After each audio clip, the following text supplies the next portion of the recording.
koutou. Yes, Jenny's right. I'm an alumni of 2007 and a proud member of Leadership New Zealand. I'm going to talk about the mahi, or the work that I've started in my PhD. And I've got a number of slides here, and this talk this evening has enabled me to do a number of things. Talk about my whānau, which is what you see up on the screen now. I love doing that. The other thing that I like to talk about is this newfound appreciation I have for artworks by Robin Kahukiwa from Ngāti Porou. So I'm going to talk a little bit about that too. But also Indigenous women's leadership, in particular Māori women's leadership. I love to talk about that as well. So mareikura, which is the word you see at the top of the screen, means in English of noble descent, a woman of noble descent. It also means superwoman, so Wonder Woman, whatever you want to call her, that's what mareikura means. But also it's a term of endearment, meaning my darling friend or my dear friend to another woman.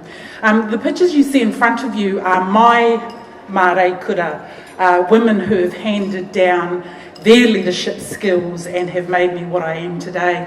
In the very, I think this corner, my arm going up, is my paternal great-grandmother, Emma Shasha. Her father was Italian, her mother was Māori.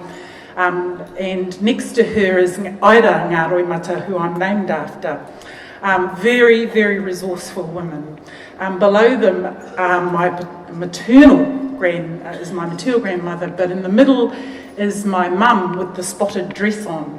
Now, she was an incredible woman, and I get a lot of her attributes, of course. Her body is one thing, but of course her leadership skills too.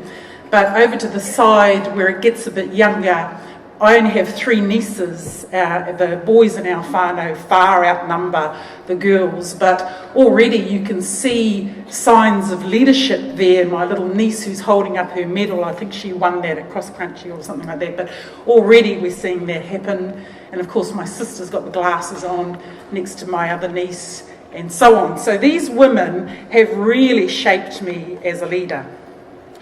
Now to work this. Oh, backwards. Indigenous women's leadership. That painting that you see there is called Hina, Superhero.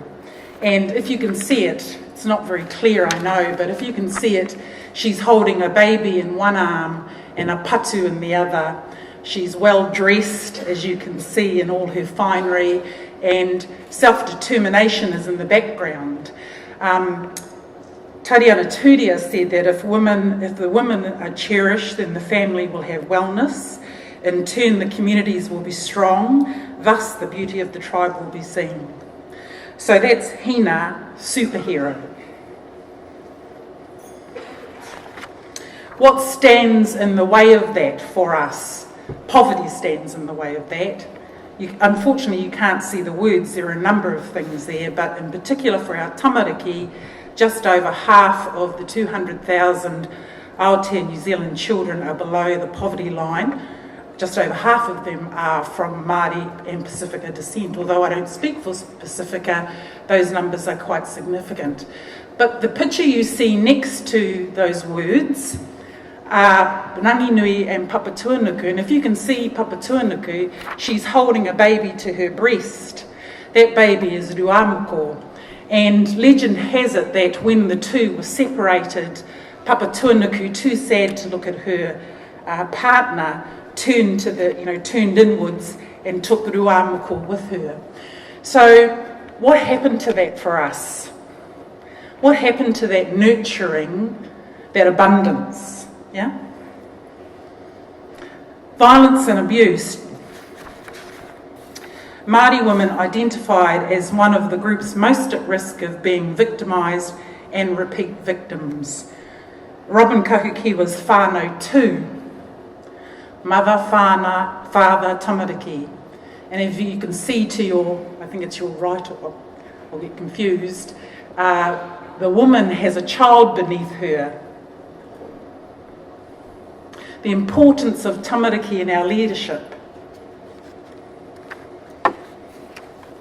Deprivation, now this is a very wordy one, and I kind of want to say it to you, but tough welfare reforms now going through Parliament, this is a report from the New Zealand Herald on the 30th of June 2012, may deter some women from seeking the sole parent benefit as a viable lifestyle. Solo mothers should not be exempt from what is increasingly a social norm for mothers to go back to work.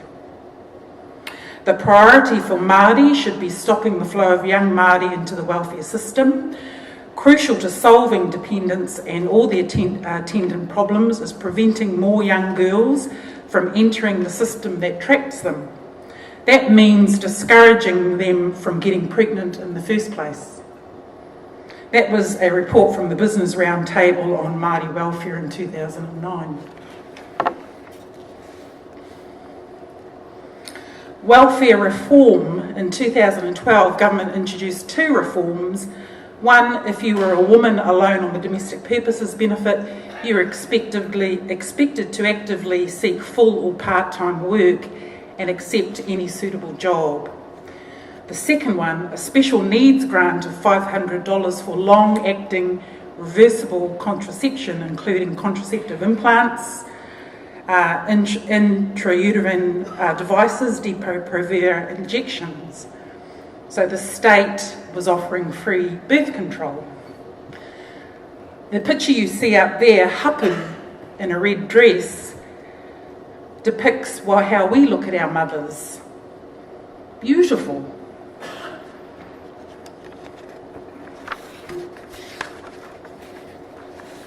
Finally, the question I'd like to put to you, my fellow leaders, that how do we build leadership in the face of all these challenges?